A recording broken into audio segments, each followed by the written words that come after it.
Yes, welcome to week 2. So I know this is still kind of a weird part of the semester because we still haven't met in our in a face-to-face class setting yet. Luckily, we're on deck for that next week, and so it'll start to really feel like a more of a normal class. But for right now, we're still in that kind of mostly online setting. And so what I want to do today is I want to make sure that you guys are, starting to grasp the content that was presented to you in week 1, so that we can really start to flesh it out in week 2. And so what I'm going to do in this video is I'm going to kind of go over the Project 1 assignment description in a little bit more detail. And then what we're going to do is we're going to jump into a student sample of Project 1 that I posted under the week 2 folder, so this week's folder. So hopefully by doing that, you'll start to see not only what the purpose of this assignment is, but how to go about actually completing it. Before we get there, though, I do want to kind of really kind of hit home again. I mentioned last week in the video the idea that you guys should be thinking about any experts in the field that you might contact, and I want to spend a minute talking about that. So it's totally okay if you don't know anyone in the field, right? Like why would you, for the most part, unless you're already doing like internships and things like that. The idea is that for example, if you're going into medicine or accounting or something like that, is that you should start to be aware of where these experts are. So who are people that you could talk to? So like people in the medical school, or you could talk to someone in an accounting agency. You could call them up or something like that. The idea is that you can identify one or several people that that are working in the field already, and to make contact with them in the hopes of asking them some questions. Now, what you ask them will vary depending on what you already know about your community or don't know. But I do want to talk a little bit about how to do things like, make a cold call, like call someone or email someone you've never talked to before, and what kind of questions you've asked. And so what you want to make sure that you do is that you present yourself as kind of an aspiring member of this community. And so that means things like your etiquette via email or conversation are going to have to reflect that. So you're going to have like a clear subject header in an email, or you're going to be clear about your purpose when you make the phone call. You want to be as clear as possible why you're contacting them. Like, look, I'm interested in joining this field after I graduate. I'm currently working on learning more about this field. I was wondering if you had a few moments or to answer some questions. Thank you. Please let me know your earliest convenience, something like that. You want to make sure that you are being as clear and succinct and polite as possible, so that you can hopefully foster some sort of relationship there with an expert in the field. Now, if they get back to you and they say sure, that's great. You can shoot them a couple questions that you might have about the field, whether it's like, look, it could be anything like, what is the day-to-day like for you in the job, or what are some of the things that people don't know about the field, or what should I be aware of as I go in? Whatever questions you might have about the field, right, as you go into. So think of this as a really good resource that you've never had access to before, potentially, that you can learn more about the field that you want to join, that you're studying towards, or something like that. Now, if they don't get back to you, then you do have the option of contacting the librarian for your field. And I'll get to that in a minute. And so at the end of the video, what I'll do is I'll go into some of these library resources, and I'll talk you through how to start doing some research. Okay, first though, I want to look at the Project 1 assignment description. And so what this is a research guide that will help you get started on your path to learning more about the community that you're interested in. So essentially what this is like the first step that we're going to take in the semester, upon which everything else will build. And so all of your other projects and assignments and things that you do will build on the foundation that you set here. And so our goal in this first project is to think about how your group functions, what makes it a group, what makes it a cohesive group.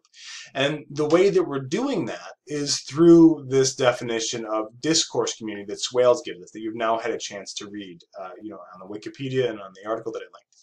And so what Swales gives us is 6 categories. There's 8 on the Wikipedia page. We're only going to use the first 6. It gives us 6 categories that allow us to start to classify the way a group works. So, a group is defined by its common goals. So everyone in the group is working towards the same goal. A group is defined by the kind of language that it uses, the genres that it uses. Like, for example, someone in a field other than teaching would not use Blackboard, right? That's a teaching tool.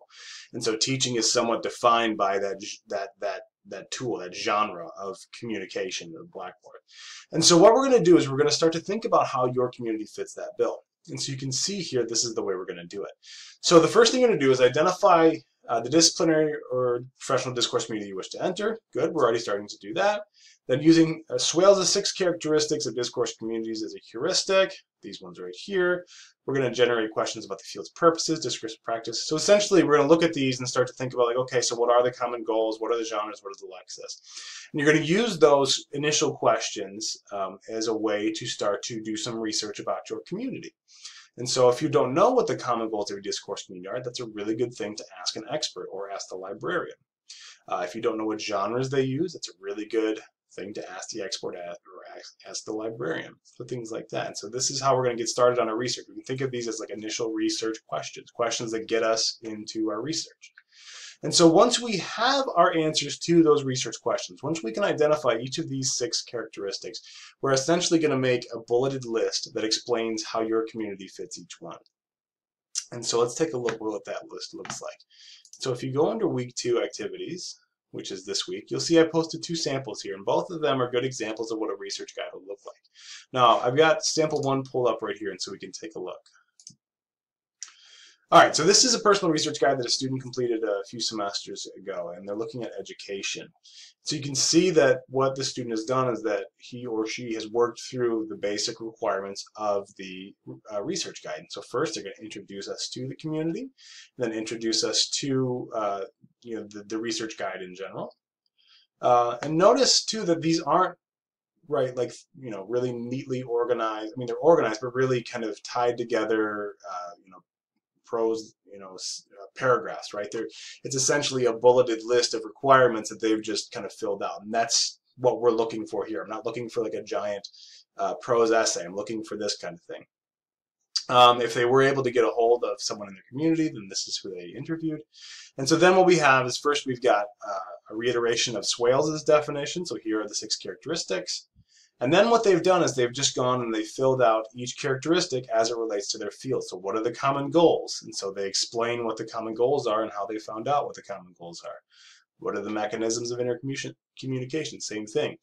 And then they go on for each one. What are the prominent venues? What are some research questions? And so you can see that they're starting to fill this thing out, right? They're starting to flesh out Swales' 6 characteristics with specific examples from their community.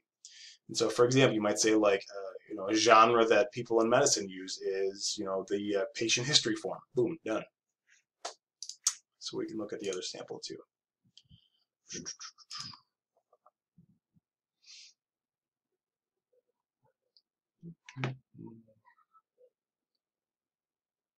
All right, here it goes.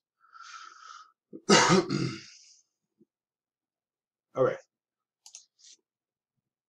So this is an even better example because you'll notice on that other one, there was some good detail there, but they were missing some of the components. And so this sample 2 is like the best example because it's got all of the different components with examples. And this is totally fine to do a bulleted list like this. Like, what is the lexis that this community uses? Boom, here's some examples of the type of words that they use. What are some topics of discussion? Boom, here's some topics of discussion, right? This is all we're looking for. Essentially what this is going to be is it's going to be a collection of information that you can use and expand upon in later projects. And so don't feel like it has to be this really concrete, prose essay. Having a bulleted list like this is fine. That's why it's, due so quickly in the semester. That's why we have such a quick turnaround. All right, so let's take a look back here. Okay, so that's what we're looking for, is that we're looking for you to start to think about how your community fits those characteristics.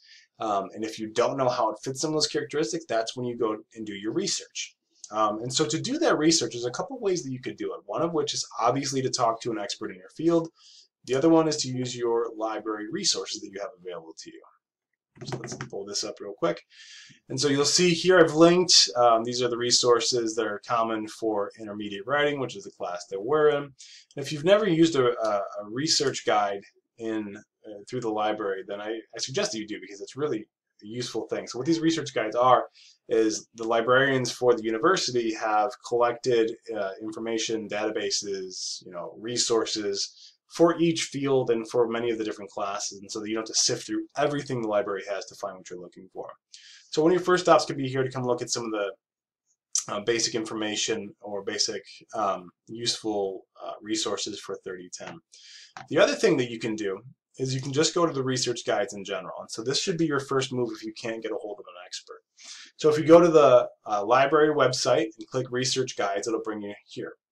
And so what you'll do is you'll look for a topic that most closely, or that closely relates to or represents the field that you are interested in. So business, there's one for nursing, there's one for economics, education. So what you'll do is you'll look for one that relates to your field. And so let's just say education. Now what this is a research guide created by a librarian that focuses on education.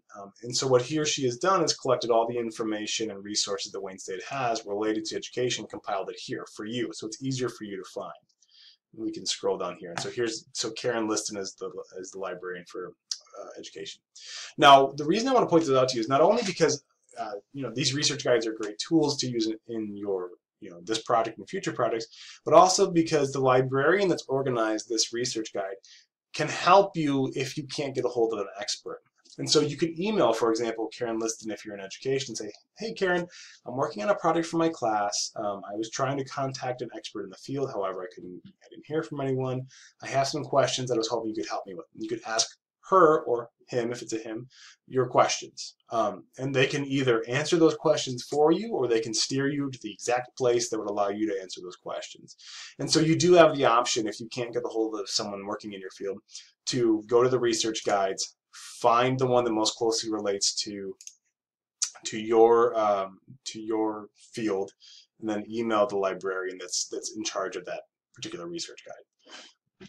Okay, so those are your two options in terms of making contact and doing like an interview. So let's take a look at what we've got on deck for the week then.